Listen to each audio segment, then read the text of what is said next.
Welcome everybody to this EASE webinar. I'm absolutely delighted to welcome everybody here to perhaps an inaugural event, the first time we've done this, which is where we've called together all of the nominees for council on whom you're going to be voting coming up for the June conference. And all these members are coming in here so we can ask them a few questions so that you can meet everybody. And so we can learn a little bit about people's opinions about where EASE should be going. What are the main challenges that editors are facing, and where and how EASE can position itself to help editors, to help publishing, and to help scholarly communication. Now, the way we're going to run this session is in a minute, I'm going to ask the panelists here to put in a short introduction to themselves in the chat. And the reason we're doing it this way, rather than asking people to introduce themselves, is simply to save a bit more time for the more interesting questions, because the biographies of everybody who's here today as a panelist can be found on the EASE website. And Mary, if I could ask you to post that link into the chat box, that would be really helpful. Thank you. So people can take a look at the biographies of all the people that are being nominated for council. So unfortunately, we don't have all the nominees here today because some people were unable to schedule this webinar, but don't discount them. They still might be excellent nominees for the EASE Council just because they couldn't meet us here.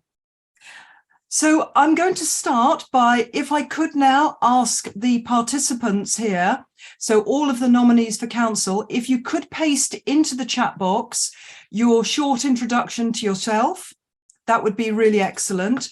And then people will be able to read that during the question and answer session. So I'll just give you a second to do that. Thank you. Oh, this is excellent. Thank you. Thank you, Federica. Thank you, Elisa.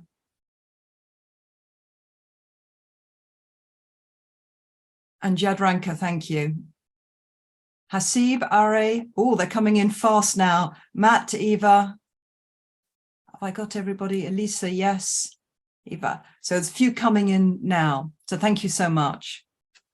Now, during this session, we have some questions to ask the nominees, but also if any of the participants here, anybody that is attending has another question or a comment, please do put it into the chat box and I will be monitoring that. And where appropriate, I'll bring those questions to the panelists here today. So I thought to put everything in context, I would like to ask our incoming president, Cem, to perhaps give us a little thought about your views for the vision of EASE and the vision of the organisation and where you think it should be going in the next few years. So, Cem, could I hand over to you, please, for a few minutes?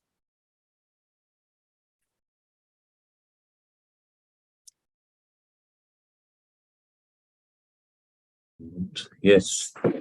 First of all, I would like to thank you, Pippa, Professor Anna Marusic and John Marsh, and the current members of the EASE Nominations Committee.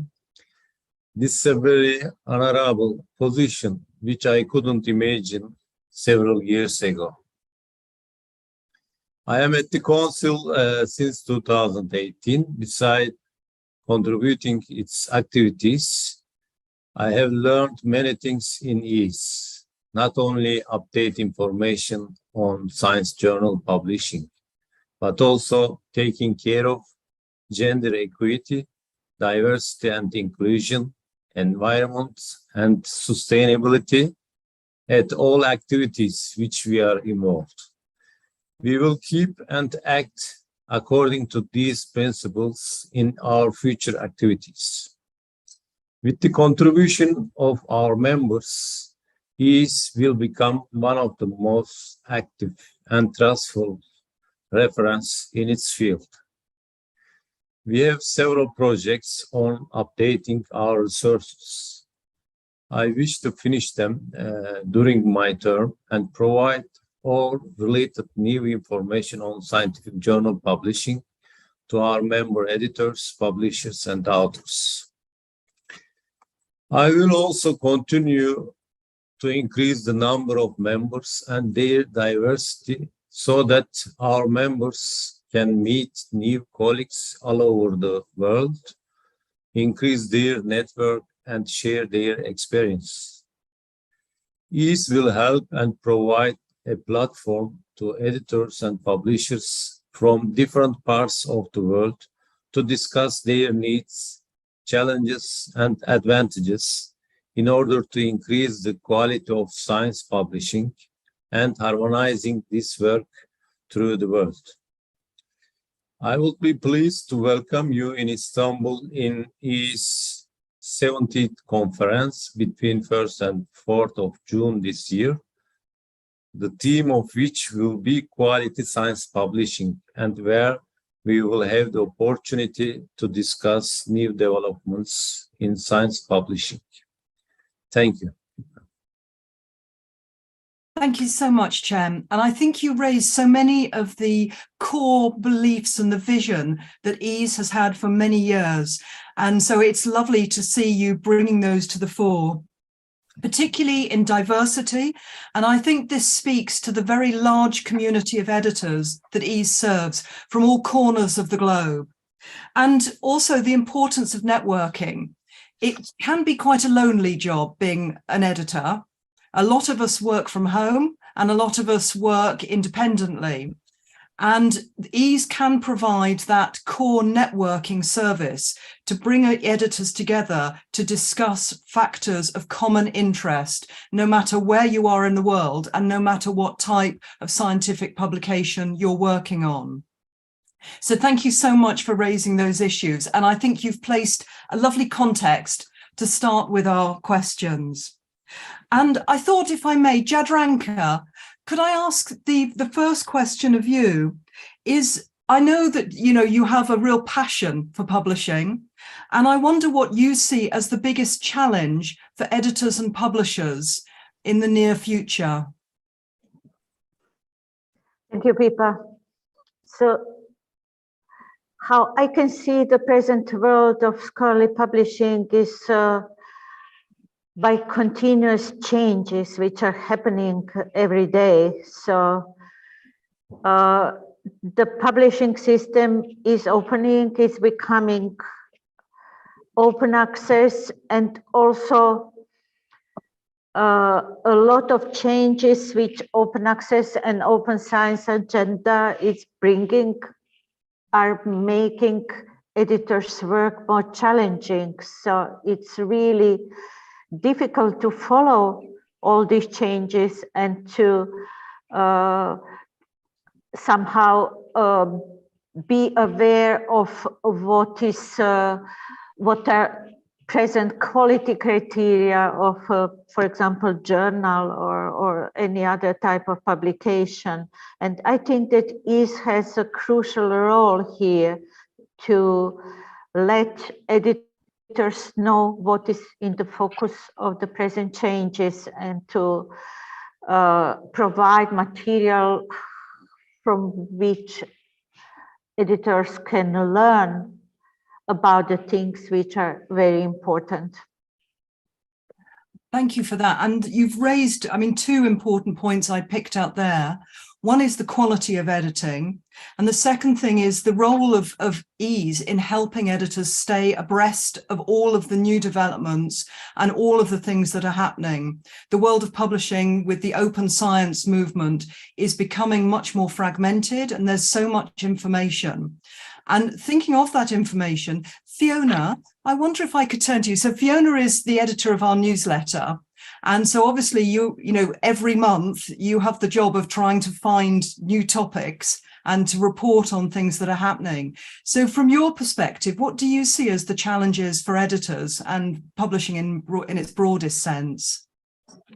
Oh, that's interesting, isn't it? Well, I think broadly speaking, it's probably just around just bandwidth for everybody involved in the publishing process, and that's for the editors themselves, keeping on top of new innovations or requirements and so forth, but also the people that they rely on, such as the peer reviewers and the publishers and things. And I think that's causing just quite a lot of pressure on everybody.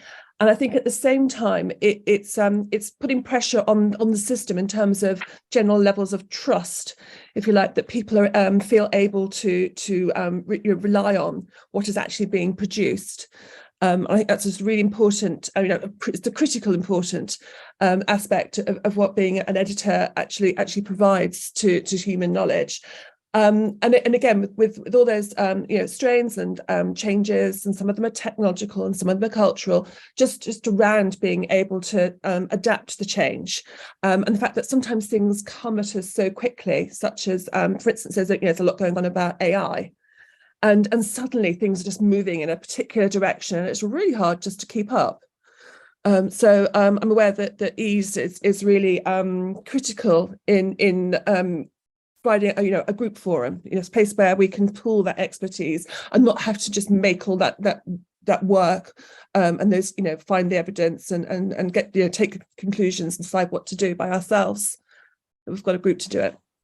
No, that's excellent, Fiona. And as you said, it's the issues over peer review, over trust.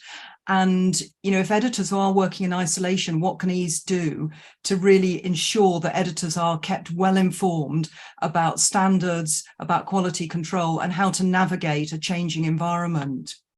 And Mohamad, at this point, with the changing environment, I see that you're also working on the transfer of some journals to open access. So obviously you're right there working at the forefront of a big seismic change in journals. So from your perspective, as a nominee for council, where do you think the challenges are which EASE can help with for editors? Well,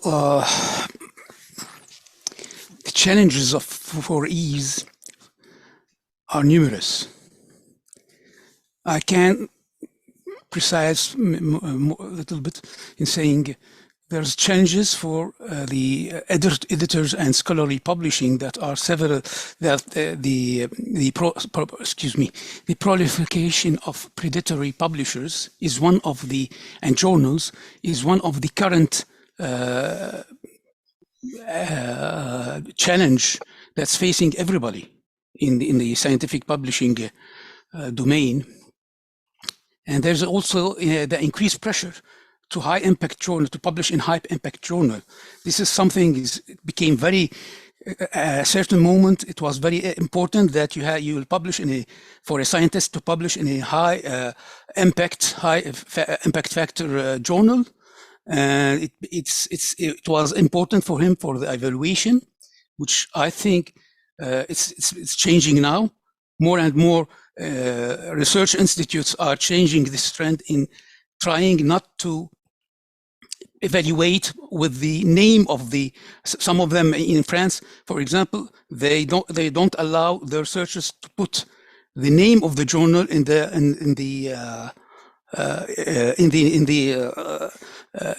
CV or in their not in their CV, in their evaluation file. There's also a need to ensure research that is conducted ethically and with integrity, and that data are properly analyzed and reported. There's also a need to ensure that research is communicated effectively to the wider scientific community and the general public. This is an issue that's very important to us in INRAE in France. INRAE is the National Institute of Agricultural and Environmental Research in France. We have what we call an open science politics, and we have an objective that in 2030, all of our journals, all of our publications should be in open access. And we opt for diamond open access when it's possible.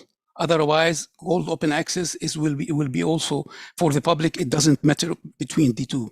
It's only differences for researchers and publishers. No, thank you for that. I mean, there are so many issues there that you've brought out over the, one issue that we don't often talk about is the financing of journals. And that's particularly important where editors are, where they're in paid employment, is actually how can we ensure that our journals are sustainable and particularly are high quality. And you mentioned research integrity. And Elisa, you obviously are coming to us with a background of research integrity from Cell Press.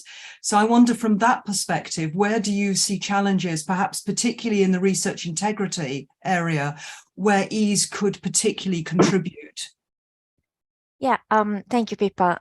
Yeah, I think on the reproducibility / research integrity side of things, there are a lot of new challenges that are coming up. For example, as we are seeing the development of what's happening with the AI tools, now it becomes, as these tools becomes more sophisticated, they can fake data, they can fake images that end up in the published record, and therefore I think a big challenge for editors and publishers is to keep up with this arm race and have sufficiently sophisticated tools of our own to detect this new manipulation. So I think this is a challenge that wasn't there before, and as already been said, the other challenge for editors in this is to keep up with the changing standards for reporting research in the different fields.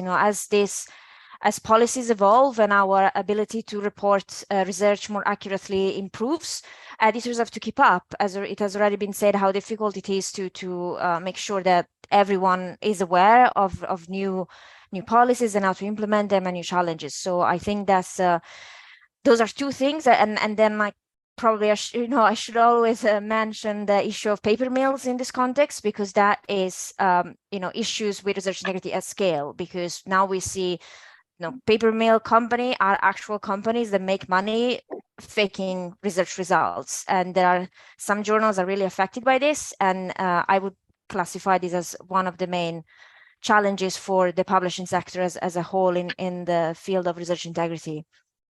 And I think in terms of what EASE could do, I was thinking that, I've seen that there are committees already up there, but there isn't one specifically targeting reproducibility and research integrity. So I think that could be a very tangible initiative to introduce, would be a new committee targeting that. Thank you.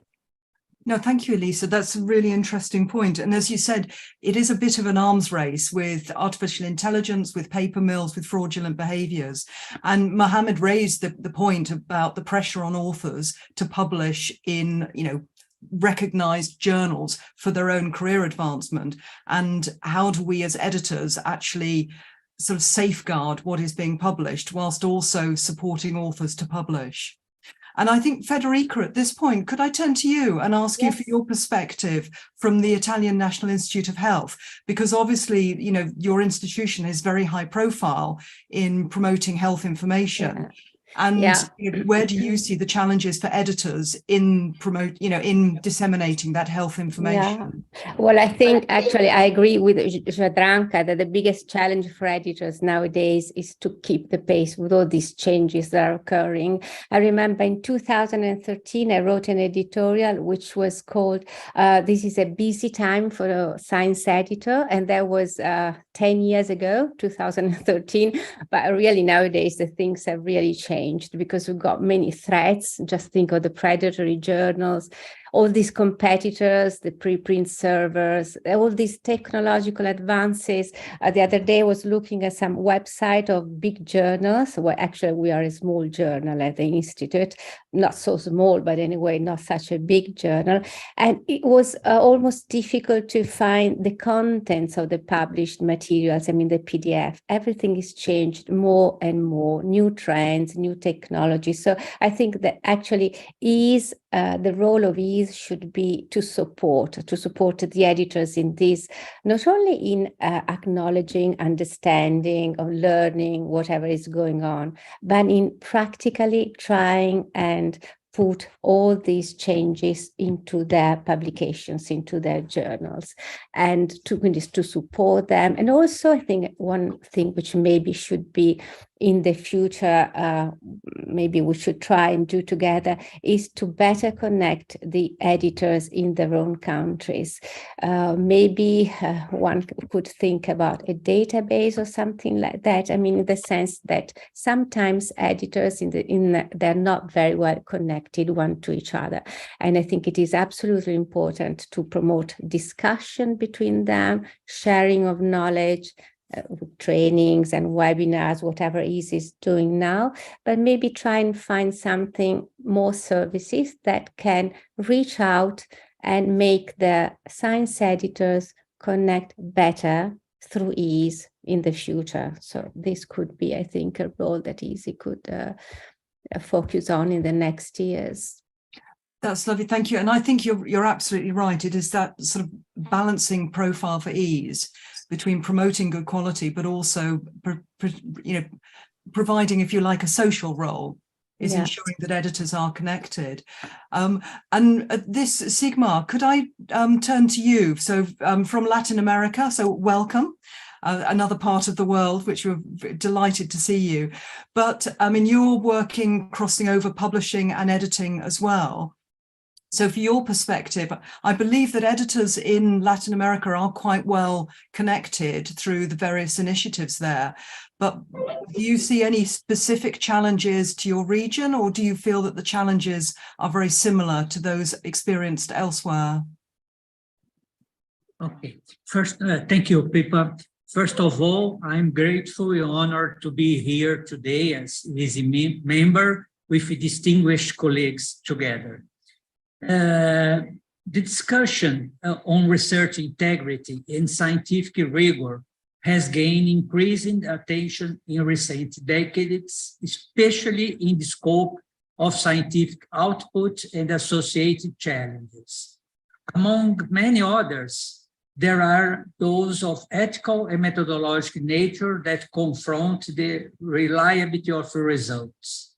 In the context of scholarly publications, transformations in the scope of editorial policies have been remarkable.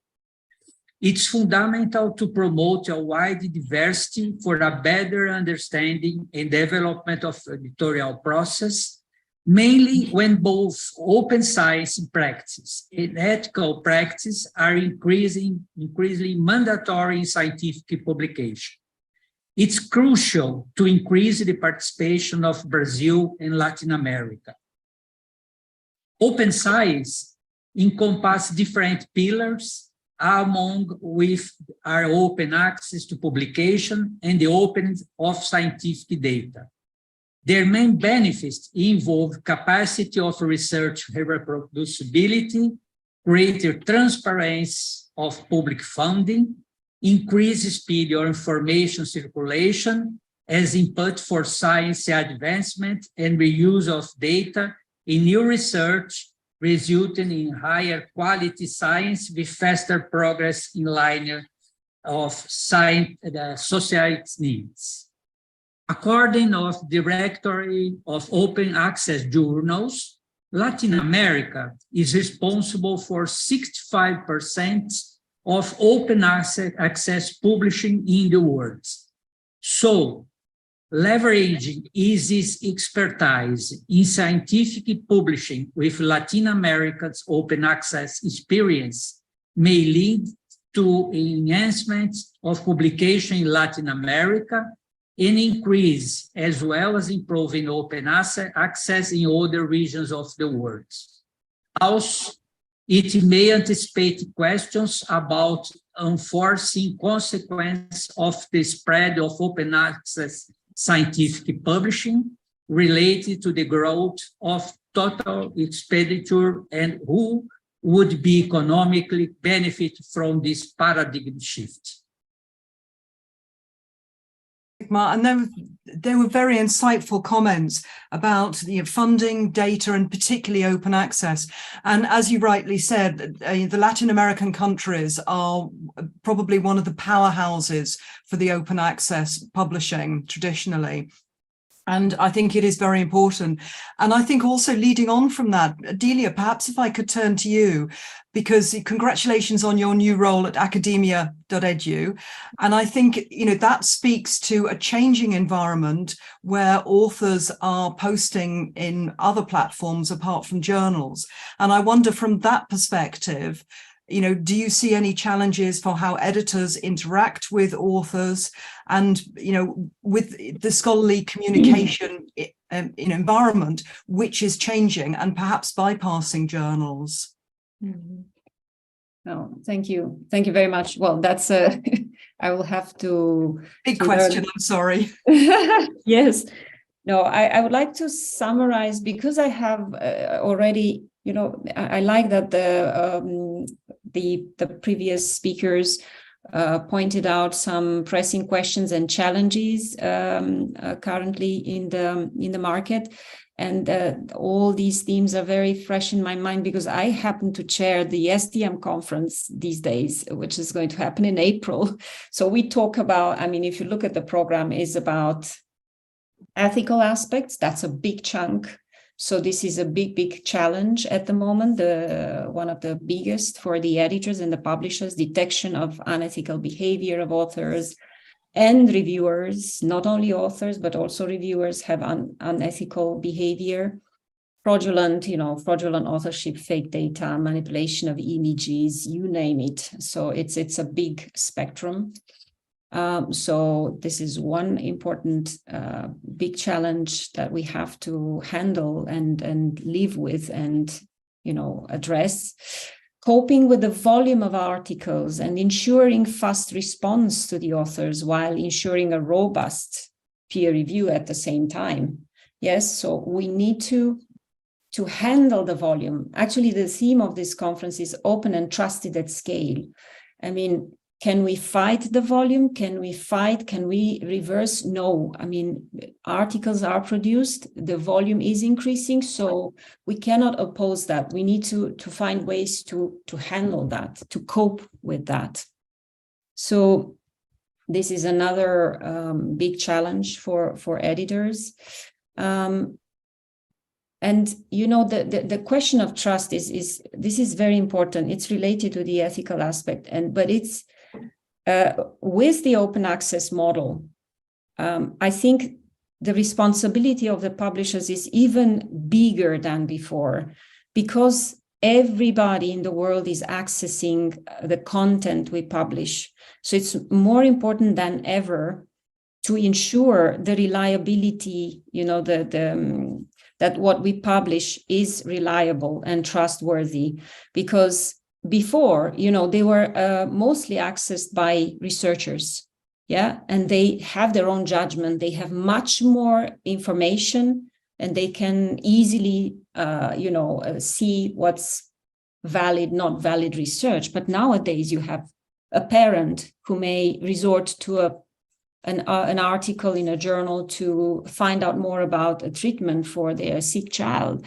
You have practitioners, you have, you know, people that don't have that amount of information. You have governments who rely on research to make important decisions and legislation in their countries.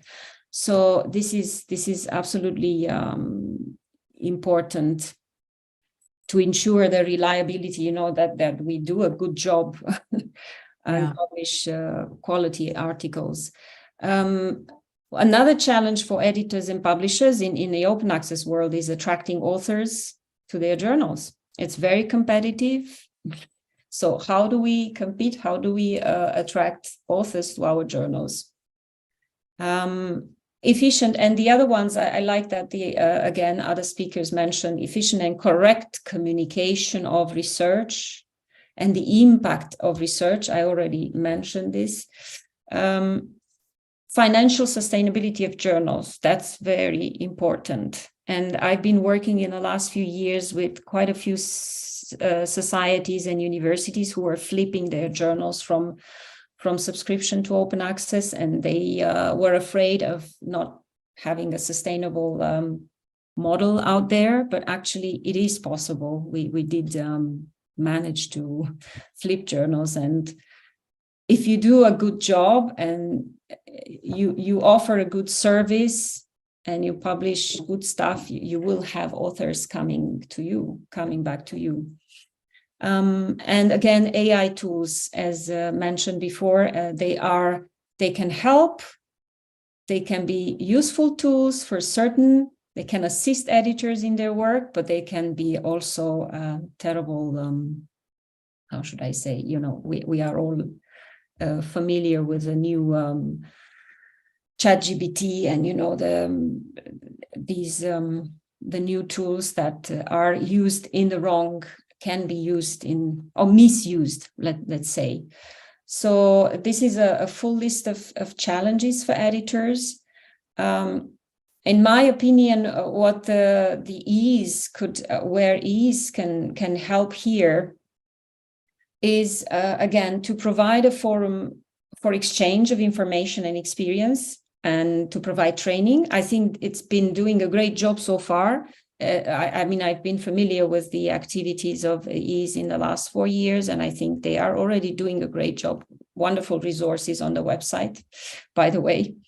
But they can also start to do more in offering shared technical tools, technology. So, and I want to, just to give you an example, the SDM Integrity Hub. I don't know how many of you are familiar with this. So SDM came up with this Integrity Hub to provide like a cloud-based environment for publishers to check submitted articles for research integrity issues. So this could also be the role of EASE, to see if they can, EASE could offer a shared place, either a platform or tools that all editors, member editors could use.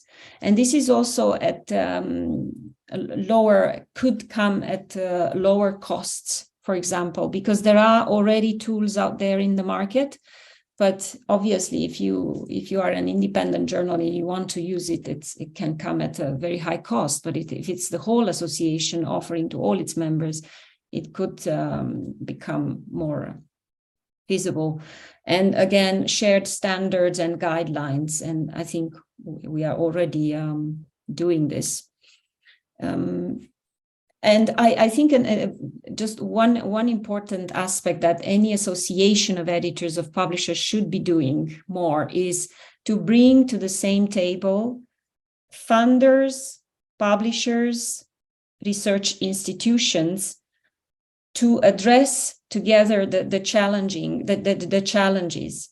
So, for example, unethical behavior of scholars. I mean, in general, publishers are held responsible for, you know, if we publish something which is wrong, like plagiarized, or, you know, in general, the publisher is responsible. But actually, why do these scholars behave unethically? Where is the actual problem? Is it related to the incentives that they are, you know, the research evaluation at the level of their institution? I think there's a shared, you know, there's a shared responsibility here.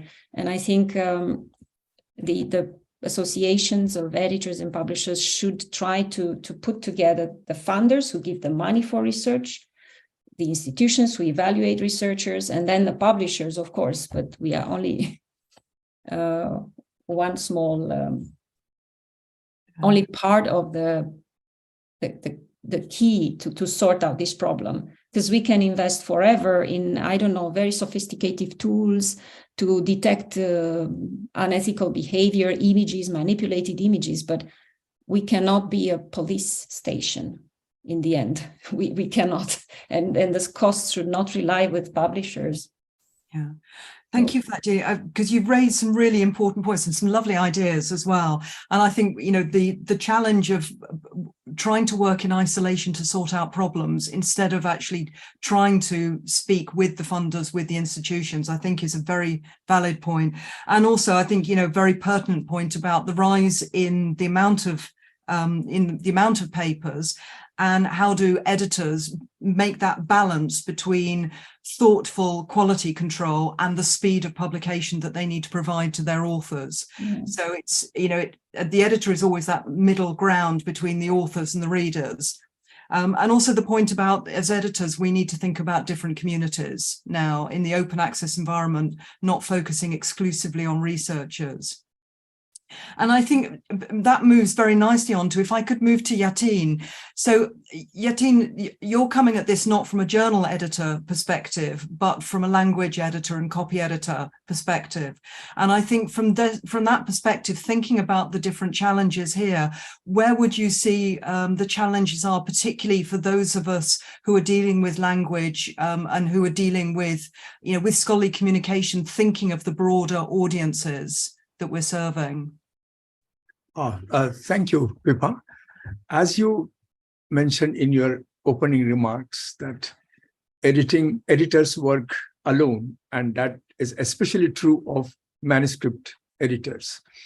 Editors used to work alone. I joined EASE more than 30 years ago, and I was still working alone. And you mentioned that increasingly editors also work from home, and that's true even more so now. So we do work in isolation, and EASE provides networking opportunities, and that's have been a great help to me, and I'm sure I speak for all the manuscript editors, because we have been able to make ourselves into better editors thanks to the guidance and networking that we keep receiving from EASE. Now, in terms of challenges, especially for manuscript editors, I would like to mention this, the demographics. Increasingly, you will find that whether the demographics of the developed countries, the Western world, the proportion of workforce as an entire population is steadily decreasing.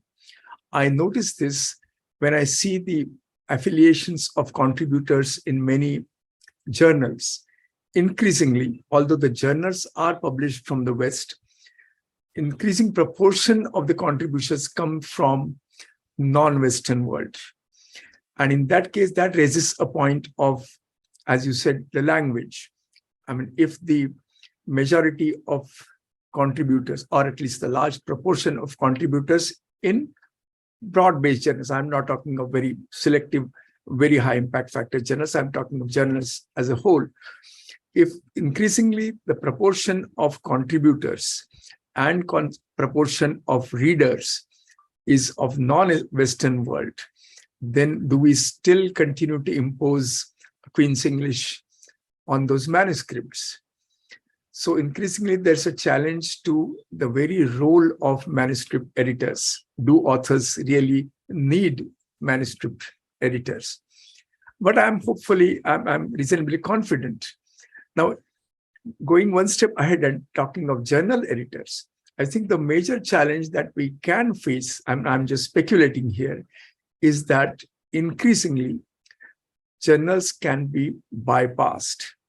See, time was when editors were gatekeepers. So by running the journals, by being gatekeepers either directly or through their reviewers, editors were monitoring the quality of science that gets published.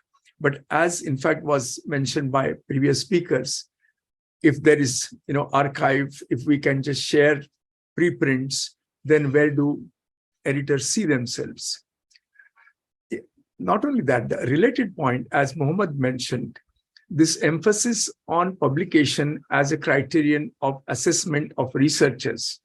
Already there is a school of thought that we have gone too far, and there has to be some way to assess researchers other than their publishing record.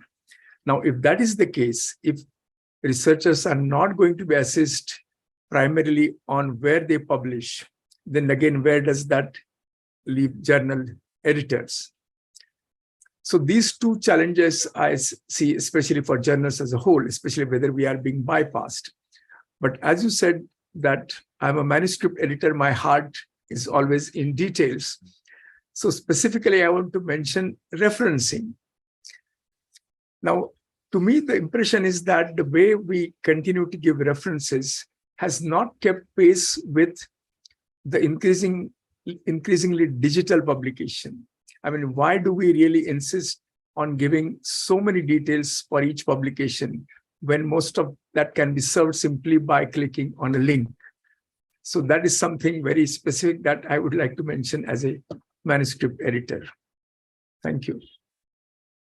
I think there, Yateen, you've raised the biggest problem is that scholarly publishing, whilst in some aspects is very modern, in many other aspects is still firmly grounded in the 19th century, in the way that we write articles, we structure articles, and we reference articles. And I think this is, as you said, this is a big challenge, and this feeds into the challenges of AI, but also the challenge that they might actually provide a benefit rather than a challenge to publishing, but then will they challenge the role of editors? So I think there are lots of issues there. So thank you so much for that. It was very insightful, and it's nice to get the other viewpoints because, of course, our community of editors includes not only journal editors, but also manuscript editors, commissioning editors, and also publishers. Haseeb, I wonder if at this point, if I could turn to you as well. So I know that you are a research scientist yourself, and so, you know, and a prolific author. So if you could share with us from, you know, being able to see both sides from the editing and the authorship point of view, where do you see the main challenges for editors and potential perhaps for ease to satisfy those challenges? Thanks, Pippa. It's a really great initiative to bring us all together on this panel. I have been carefully listening to my colleagues, and I realized that when we talk about editors' challenge, we need to ask ourselves, who are these editors? Where are they coming from? Because where I'm based in, the institution and even the geography actually matters. It actually influences my challenges. That is my biggest challenge. Also, where my journal actually stands now, that also matters. And finally, we are not talking about it. Where am I in terms of my career as an editor? So these three things. So coming from Bangladesh, maybe open access is not a big challenge because most of our journals are open access. Now the question is, are they recognized? So recognition is become a kind of a challenge. Otherwise, there might be a blanket allegation that all these Southern journals are just nonsense. So we need to understand those perspectives, where we are from, and where we are at this stage of our career. I think one of the critical challenges, whatever we are seeing from outside the challenges, I think we also need to have critical mass to fight those challenges or adopt those challenges. Are we working enough to create those critical mass that are influencing a mass of editors or mass of a particular issue that we are actually advocating for? I think if I would like to summarize, I think there are two big challenges. One is sustainability and the other is resilience. There are so many apparently negative things are around us. We have to be resilient towards that, like bouncing back. Maybe sometimes they are actually shaking us too much. So we need to show the resilience that we have within us as an editor as well as publisher editor. And regarding sustainability, it is not only about money. It is more than that.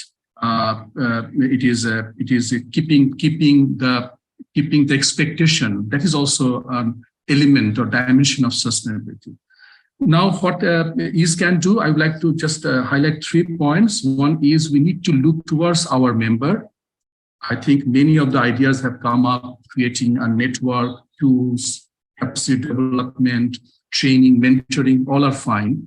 But the second thing is we need to also look into our peer organizations, how to collaborate with them, how to respond to the changes that we are having.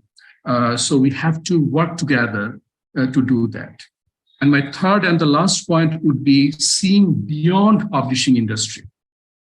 That's why we're talking more and more about inclusion, diversity, equity, and accessibility. We're talking about sustainability. We're talking about SDG Publisher Compact. We're talking about climate action. We are talking about reducing North-South divide. So working for our members working with the peers and seeing beyond publishing industry. Thank you. Thank you, Haseeb. I think that was very insightful, and I think also you've raised the issue that the challenges we experience are to a certain extent dictated by our own location, the status of our journal, our career, our experiences, and I think that's very pertinent. So the challenges that face the editors of Nature are not necessarily the challenges that face the editor of a small journal published out of Zimbabwe, for example.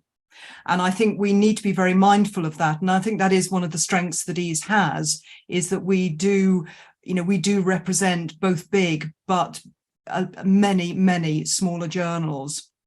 So we can bring that. And I think also, you've raised the point, which has been raised by several others, about the strength of our membership, but also the importance of EASE to look beyond its membership and to think about how to bring together other organizations within the same locale. So publishers, institutions, funders, authors, and actually see how we can work more collaboratively with these different organizations.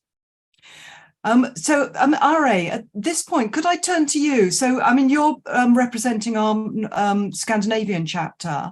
I'm so glad you nodded there. For a minute, I suddenly thought, was it Scandinavian? But you're from Norway, so Norwegian experiences. So, quite a world away from, if you don't mind me saying so, Haseeb, the Bangladesh experience of journal publishing.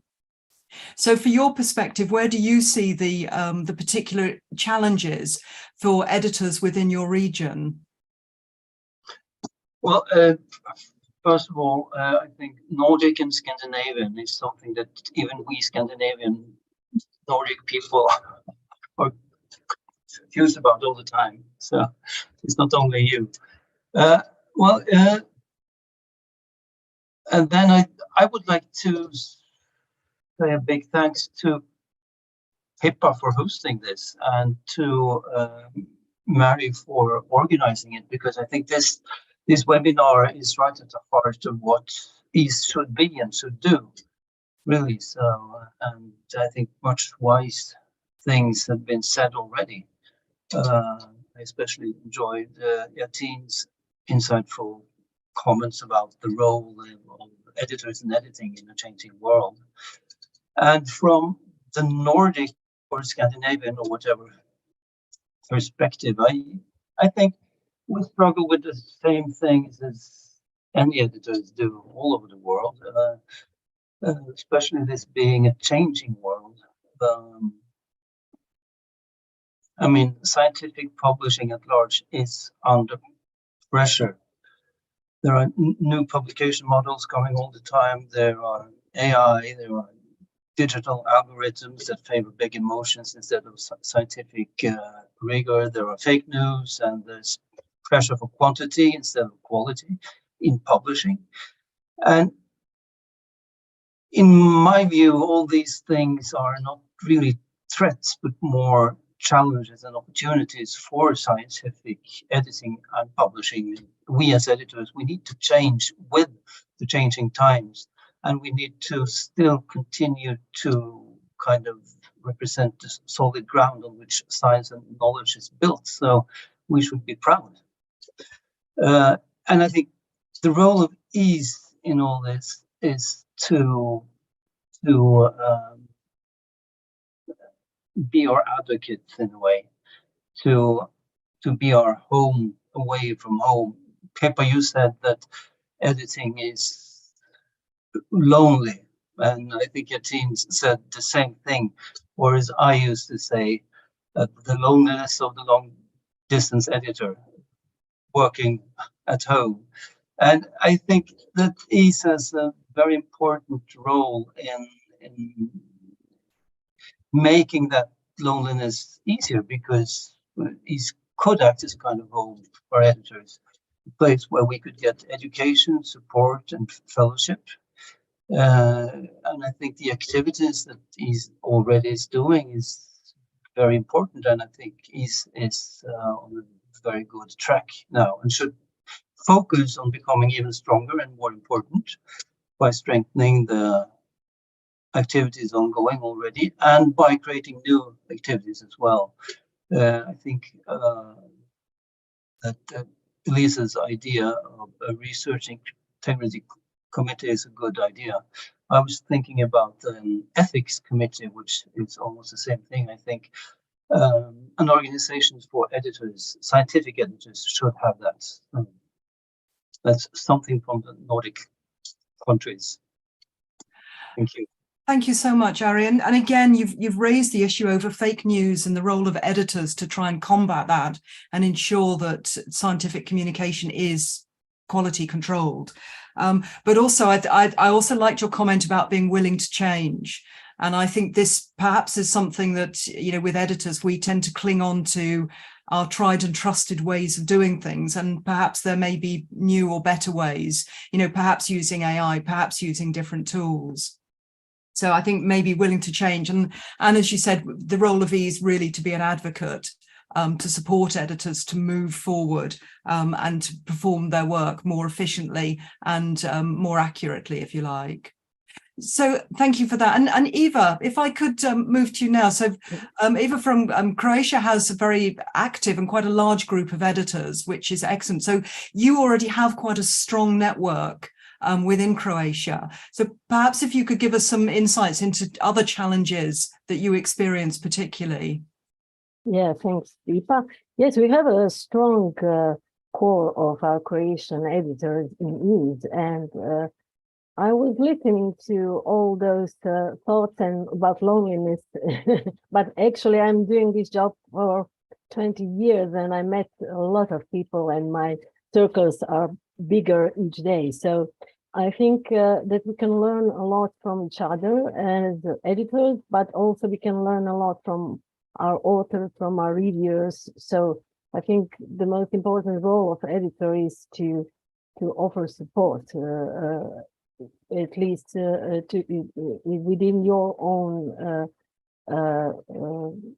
opportunities and your circle. So that's the reason why we actually established our also Croatian Association for Scholarly Communication in November 2019, because we experienced some changes in the way of financing our journals, which are in Diamond Open Access. So it's quite a particular niche because we don't charge APCs and we don't charge subscriptions. So it's hard to maintain this business model, especially without governmental support. So we are trying to communicate with our government and our institutions, with our Ministry of Science and Education, which is a key player in financing journals in Croatia, to raise the awareness of the importance of this model, which is actually in accordance with the Plan S requirements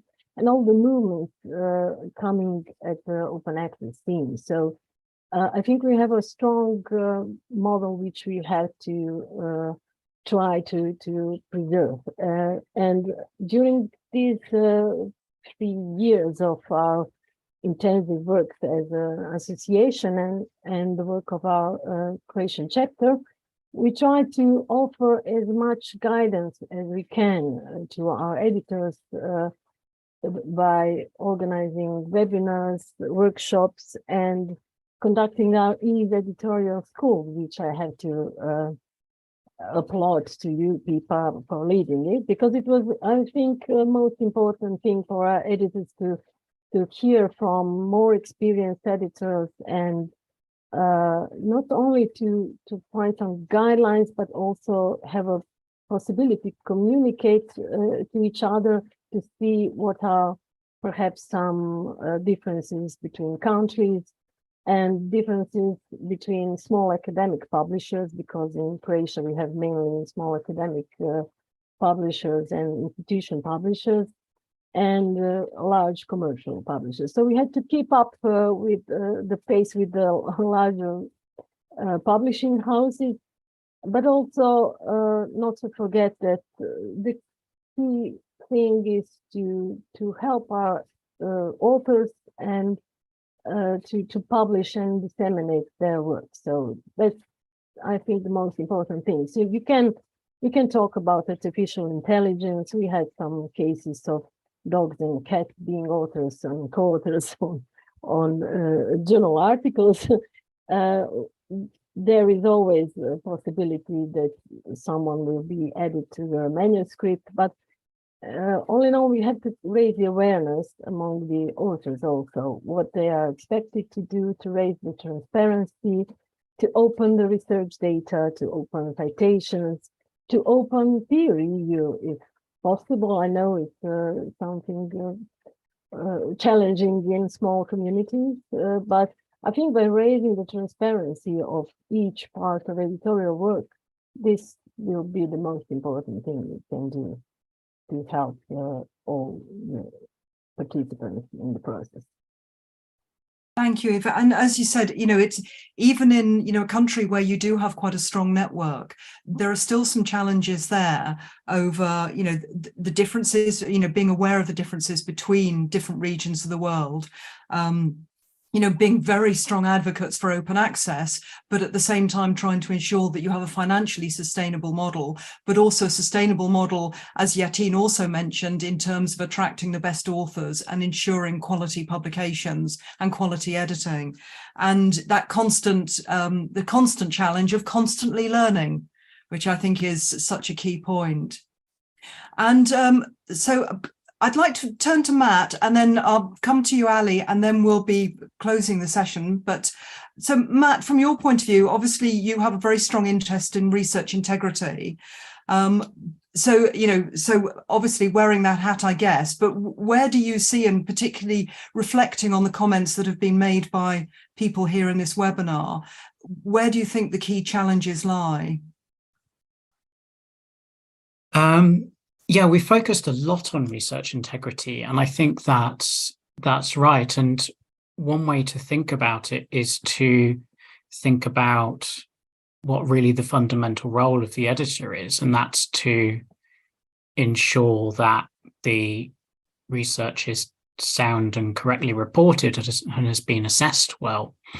And it's to consider, I think, it's very easy to be very reactive. So we've all had our hair on fire because of ChatGPT, and we're kind of scrambling to come with responses. And I think what EASE can do actually is take a bit of a step back and think about a positive vision for where we want scholarly communication and the role of an editor to be in future, and think what are the things that we absolutely need to rely on, and where we might need to where we could perhaps relax slightly. I'm thinking of a discussion we had on the EASE discussion list where there was a warning put out about a journal because there was a couple of spelling mistakes, and where do we need to worry so much about the finer points of language usage, or are there other areas where editors really need to focus? And I think it's looking at whether the traditional model of volunteer peer review by academics is sustainable, and whether it sufficiently provides critical appraisal and assessment to be able to say that we are satisfied that articles are sound and well reported and have been properly assessed, or whether we may need to move to other approaches or supplement that with other approaches, and look at whether perhaps the role of editors needs to be more active and more interventional in articles, rather than thinking of yourself as more of a neutral umpire who watches the article tennis ball go backwards and forwards between the reviewers and the authors. And so it's that kind of forward thinking approach that I think would be useful. As for how we can help doing that, I think one thing that we should be doing, although we need to be mindful of not becoming dependent on big publishers, is to reach out to staff editors, because they're people who do this professionally, so they are dedicated to being editors. It's not just a small part of their role, and they'll have seen many more articles in some cases than some editors will see over a lifetime of editing. and they're people who can act as a hub to get our message into publishers, but also and get more academic editors knowing about EASE and being EASE members, and then feed the issues that the publishers are seeing to EASE as well, so they can be a useful conduit. But then equally, I think Delia listed the kind of stakeholders we need to reach out to. And I think one of them we haven't entirely neglected. For example, we've had a webinar from Elizabeth Bick, but it's the idea of those whistleblowers and sleuths are an extremely powerful group at the moment, but have only very recently started to kind of self-organize. And certainly I think there's been some kind of hesitancy among many people in research integrity and editors to engage with whistleblowers. And I think that's absolutely essential that we do it now, because they're some of the people who are doing the most work, for example, in exposing paper mills and article brokers and that sort of thing. And it's learning from them and using those tips. There was the suggestion of having the kind of hub. It would be, I think we shouldn't try to reproduce the STM Integrity Hub. I think it's fantastic that they're doing that. And the aim actually is to have those tools available to all publishers for free. So what we can do is, I think, share best practice and couple that with a connection to those independent research integrity communities, who I think we can possibly have a mutual benefit where we may be able to support, have ideas of how to support them with their processes, and they can definitely advise us to maybe blow some of the cobwebs of editing away. No, thank you for that, Matt. And I think that's very important. Is, one of the challenges we've got is, coming back to this isolation, is that there are so many other communities that if we could better interact with them, then it would improve the work that editors do in terms of hopefully having fewer problems. And as you rightly said, for many editors, we end up working reactively to problems. And if EASE is able to take a more reflective role on where the problems are, and then to look at the root cause of them, that would strengthen the role of EASE and also relieve some of the challenges on editors when trying to respond to individual problems themselves.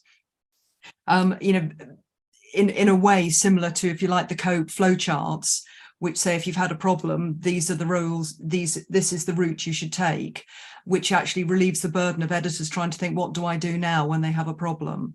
And I think there is a role there for EASE to take a reflective role. I am mindful of the time, but I would like to ask Ali, as sort of the last sort of nominee here on the last panelist. And the reason I've left you last, Ali, is for a good reason. Not because you are least, but because you are most, simply because you are on the programme committee for the EASE conference. And my apologies to any of the others of you who may be on the programme committee as well. But the reason I'm finishing with Ali is just with a view to the EASE conference, which is taking place the first week in June. And I hope everybody will be coming to it. Are there any specific areas in the programme there that you've put together because of challenges, or are there any other challenges that, particularly thinking of the Turkish community and the Balkans editors, that you'd like to add to this discussion? I think, thank you, Pippa. I think publishing is challenging overall, and in this program we try to cover most of it in various subjects. And I don't know how much we succeeded in that, but I think the challenges are usually shared in both the large journals or smaller or mid-sized journals, but they differ in the way they affect the journal itself. So a larger journal will have tools and people who can figure these things out. But smaller and mid-sized journals will have their editors scratching their heads and trying to find out what they need to find out, in fact. I think EASE's role here can be to help those in need of some guidance, with provide them with tools and guidelines and all the information they need in figuring out how to steer their journals in these challenging times. I think in this year's conference, we were able to bring in the best people who could answer those questions. And we will also have some sessions with regional importance, while other sessions will be appealing to publishing professionals and editors in general. So I think EASE is doing its best with all the programs and webinars that we do. And this year we will also do the editorial school as well, which should help some other mid and small-sized journals in learning how to navigate these issues. And that's it. Thank you very much, Ali, and thank you for those final words. And I would like to say a very big thank you to everybody here that has spoken on this. It's a very big topic. I couldn't possibly summarize everything that you've said, but the points I took out of it particularly are the differences, but also the similarities in the challenges that editors will face around the world, and the influence that globalization has had on editing, on trust, and the influence that open science has had in both improving communication, but also perhaps adding some additional challenges to editors to ensure quality and trust, bearing in mind a diverse readership and more diverse authorship, as Yateem has raised.